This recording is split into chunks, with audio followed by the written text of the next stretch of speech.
Okay, what then could possibly be the future of European bioethics? Well, it could be, as alluded to earlier, contrasted to American bioethics, and then we would need some person fronting the European version, and of course there would be many people wanted. We would like to have a front figure of European bioethics, and of course there are many candidates. We have a few of them in this room, and there could be others mentioned as well, I think so. But maybe that would not be the good way to proceed. And what has also been suggested, you could front some European principles, and there are, as indicated, many candidates, and we could debate all of them till the sun goes down, and we would never agree, I think. So it would be a dead end, at least some of us think it would be. And then, of course, there is the question, what is actually European? And you see Norway in the case here is, of course, not European in any way. So we have this problem to fight with as well. Well, what could it be? Here's a definition I found. Bioethics is not just a series of principles, but implies in the European tradition at least a moral obligation to act. And of course, alluding to a deontological approach to ethics, which we would not agree on either.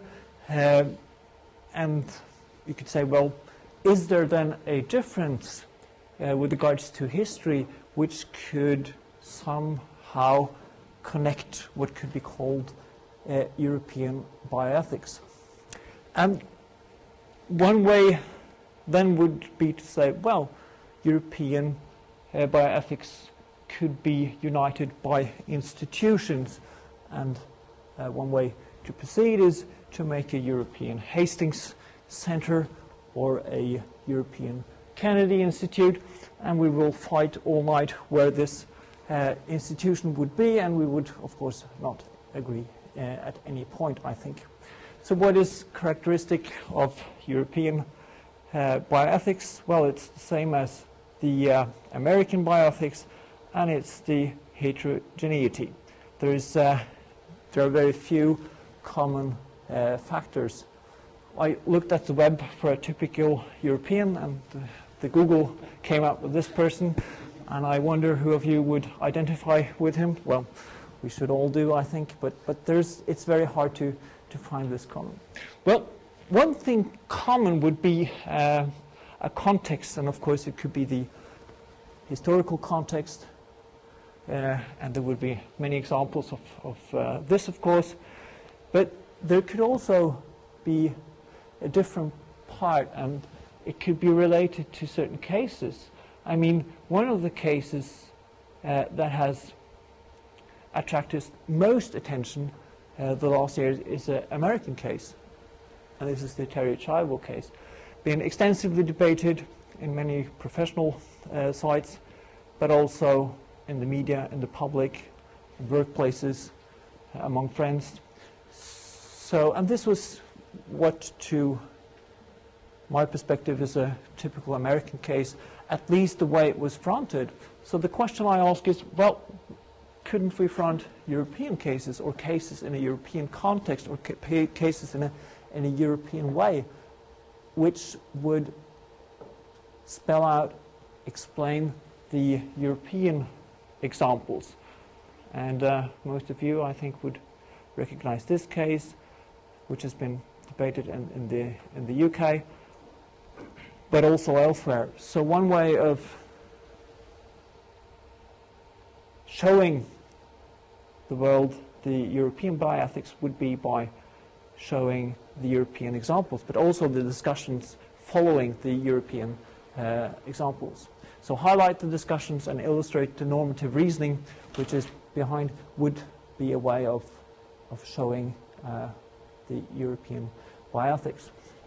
So the point then would be that European bioethics could be told through stories and not through theories or principles. I can see many counter-arguments against that, and one would be that, well, how could you globalize anything through a context?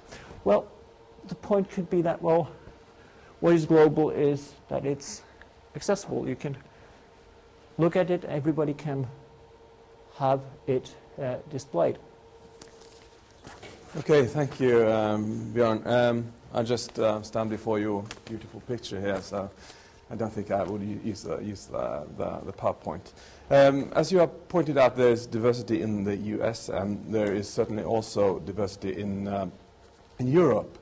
In my experience from the EACMA conferences, EACMA is the European Association for Center for Medical Ethics, we are talking about Mediterranean bioethics, is to some extent an East European kind of bioethics. There's certainly the Scandinavian experience. So there's a diversity, and if we go to the frameworks, the more legal frameworks or the conventions, like the Oviedo Convention, which some have signed and ratified, some other countries has not signed this convention or ratified it. There's quite obvious that we are not at the same place right now, at least. So the question in GLEUBE or GLEUBE or whatever it is called, I'm quite new to this. So what's the consensus on GLEUBE? Okay. But what we are supposed to do is to globalize this European experience somehow, and that's where Bjorn ended, of course. So what would that mean, to globalize such a diversity? Obviously, we have to kind of find out what's shared in Europe in order to communicate these insights, which supposedly are different from that of the Georgetown mantra's context. And we have to find out where we're going, that's why we're here. And is it a point that we are going to be all alike? I guess not, because the European experience is not one experience. There are many stories, and we can't expect to find one clear-cut life world, so to speak. So what we can do, I guess, is to provide examples, find those stories that are shared, at least to some extent, and discuss these thoroughly, and make them accessible through journal articles, Twitter, Facebook, whatever, so that we can engage other in this bigger discussion about these issues, and get feedback from the outside, make others discuss what the European bioethics might be about. So we get both an inside and outside perspective.